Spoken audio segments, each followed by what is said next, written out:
Hello, everybody, and welcome to the 7 steps to becoming an extraordinary entrepreneur. That's what our topic is today, what we're going to go over. We have a little music in the background. I'm not so sure you could hear it. I don't want it to distract.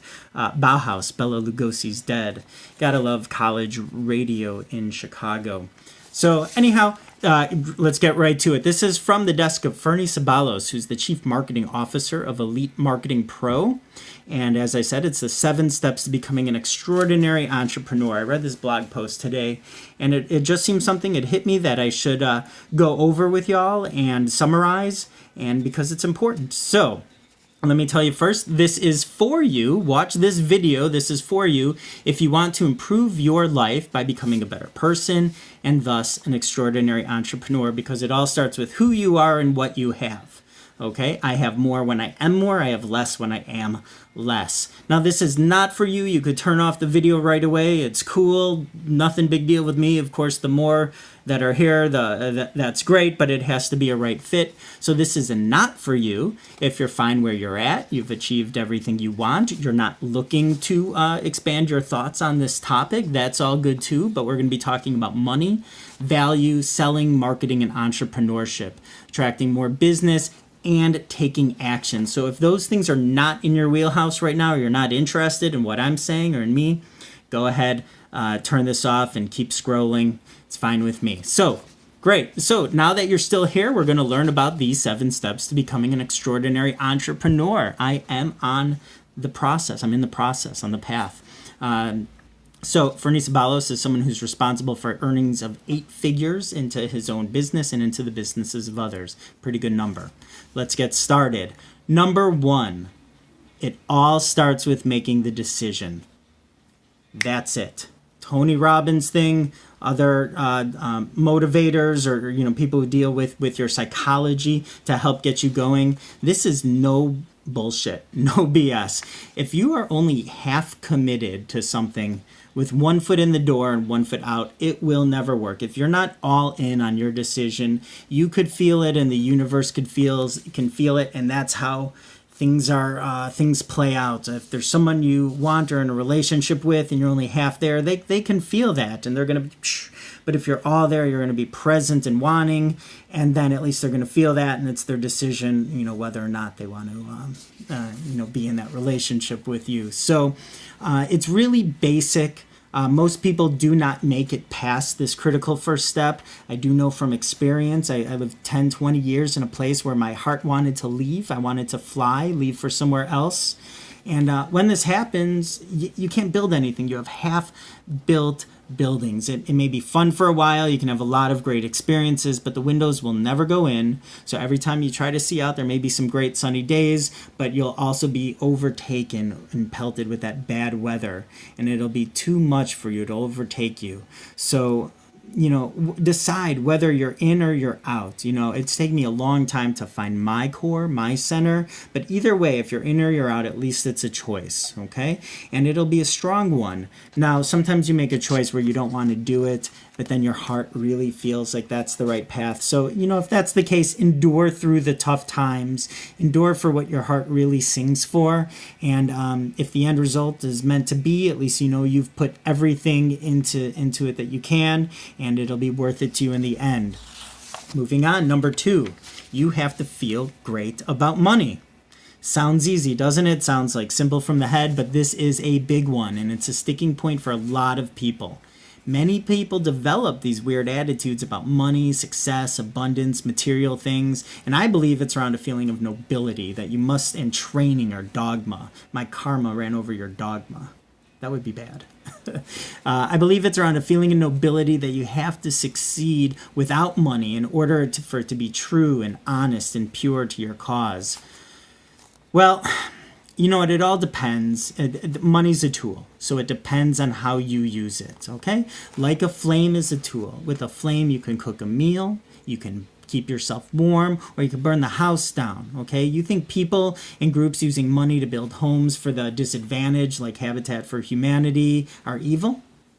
Do you think Operation Underground Railroad, an organization led by Tim Ballard, who I was just exposed to, was at our convention, funnel hacking convention?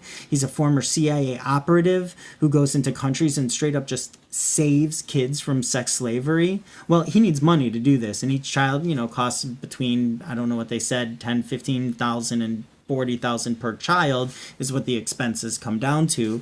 And I think when we were at this convention, we saved, what were the numbers? We had enough money to save like 33 kids or something like that.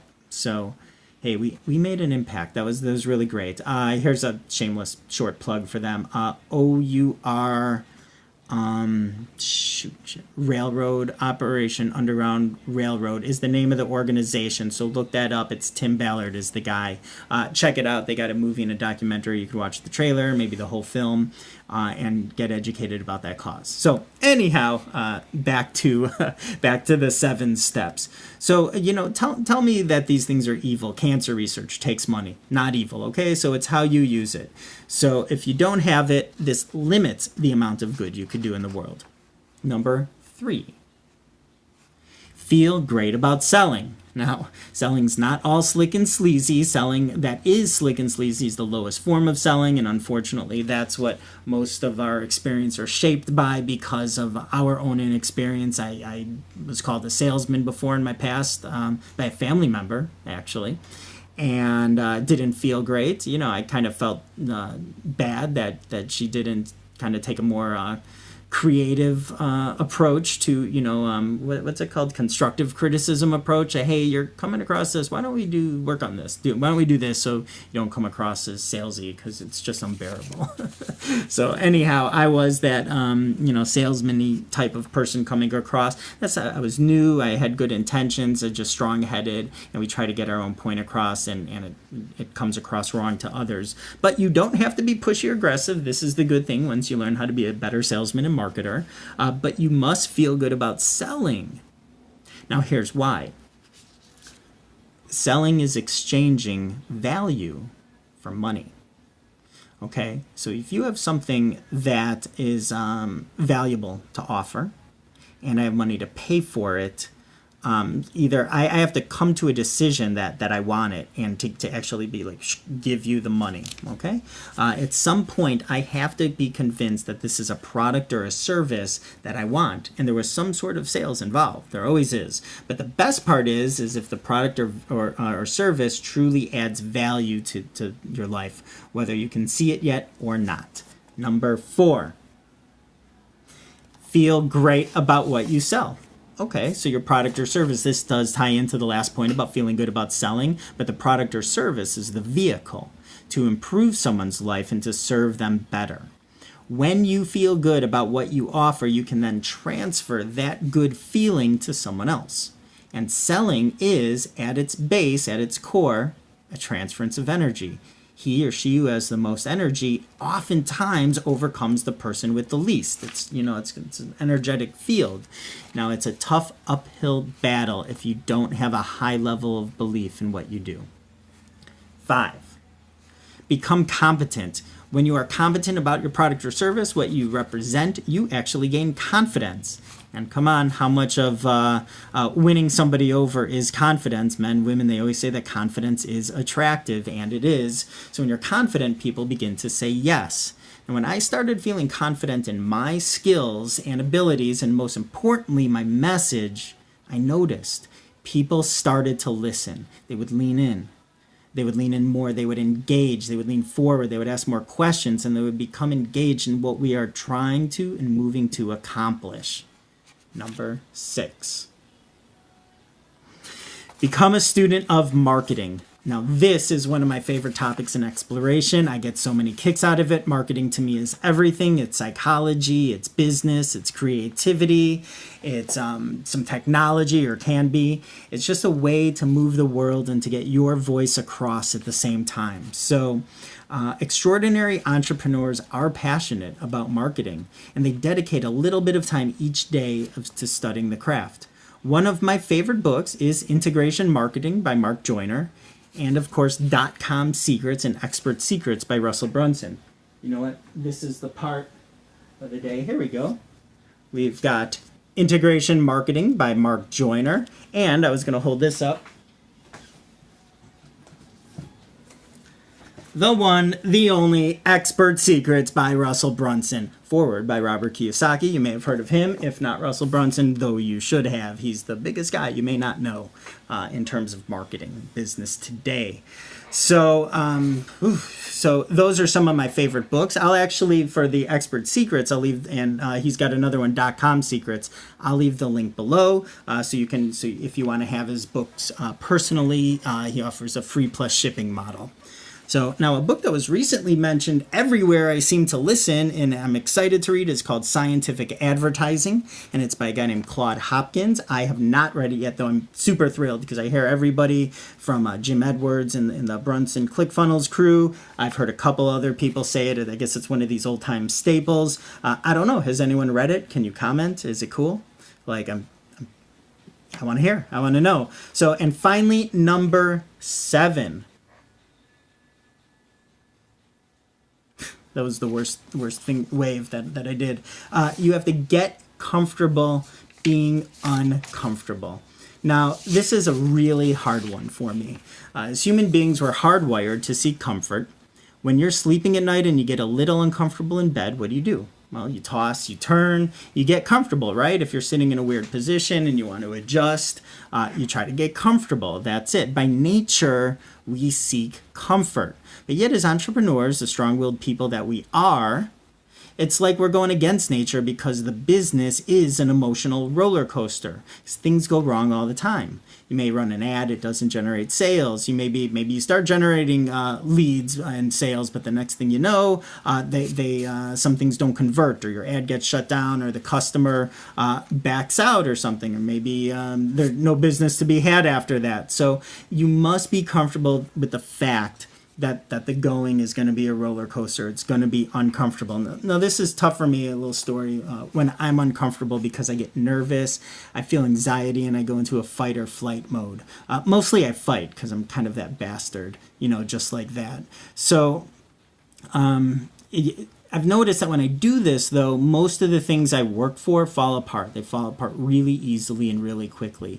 These are all lessons learned. I don't want to do it. I'd rather have a better comfort within myself, and it always helps to have an easier person to work with or situations. But you can't control that. That's not life. That's not the world. But if you don't fight it and you keep on moving in the face of being uncomfortable for a period of time, which is what I'm doing it right now, and I feel that uncomfortableness underneath, okay? But I don't care. It's too important. This is my life. I'm not giving up, all right? If you don't fight for a period of time, you will never reach your goals. I'll be there with you in the end if you do right by each other, and if we fight for the same goals. You have to have some similar a friend of mine, Mark, over at the convention told me you have to have similar values. You have to fight for the same things. So stay resilient, stay focused. The emotional roller coaster will get a lot smoother. Even now, I'm finding that I don't have this sense of hopeless loss when things go wrong. I mean, I feel it in my gut. I sure do. And you never know how things play out. But there's a system. Get back on track. So it'll get smoother. You'll have a much easier time becoming an extraordinary person and an extraordinary entrepreneur. So that's the 7, but here's one more because it's a bonus, just because that's how we do. That's what we do. You have to make taking action a habit, okay? Now, you can watch this video, and a lot of people say take action, but you need to do it, all right? You simply need to do it. Anyone can watch a video. You can watch a Facebook Live or attend a seminar or read a book. I just returned, in fact, from a conference yesterday that I was in Orlando for. I'm like a lobster. I'm burnt like a lobster. It hurt so bad. Like I couldn't even lift weights, press my chest against yesterday. It was like terrible. I hope I didn't do damage on that one, but got a little summer sun, summer tan. So, but I'm really burnt. But anyhow, it was Funnel Hacking Live in Orlando 2018, hosted by Russell Brunson. It was and it is a life-changing experience. To put in perspective, there were hundreds of multimillionaires in the room. mingling in the crowd and speaking. And what rubbed off on me was that all these people, just like you and me, I met a guy the first day there, 50,000 plus YouTube channel, French guy, Tommy. What's up, Tommy Cabage? So, he specializes in trading and finance. He's written 6 books, a professor. Lives in Dubai. I mean, this is an accomplished fellow, right? And they're just like you and me. The difference is they took action. They found something that they're passionate about, and they took action, and now rock and roll. So this is my immediate challenge right now, doing the actions that'll take our dreams and make them possible. We're about to wrap up here. So that's what you should do too. Take actions every day. All extraordinary entrepreneurs make taking action a daily habit. So commit to it. Take some serious action today. Go out there and kick some serious butt. That's right. So if I've given you some value here, some great value, go ahead and click the links I left below to gain access to the books that have literally changed my life and my mindset. One is Expert Secrets and .com Secrets, and the same by Russell Brunson. The other is The Attraction Marketing Formula, which is actually the first one I read. That's an ebook, and that is by Fernie Ceballos of Elite Marketing Pro. So I look forward to each and every one of you going on this journey with you, each and every one who makes the decision to go on this trip and ride this ride. It's fun, it's fantastic, it's ups and downs, but it's filled with so many highs and so many experiences of life and growth and just getting to where we want to be. So this is Ross Cherry. Take some time to listen to yourself, take some time to hear others, live life, and take some time to live by design and life on your own terms. Thank you very much.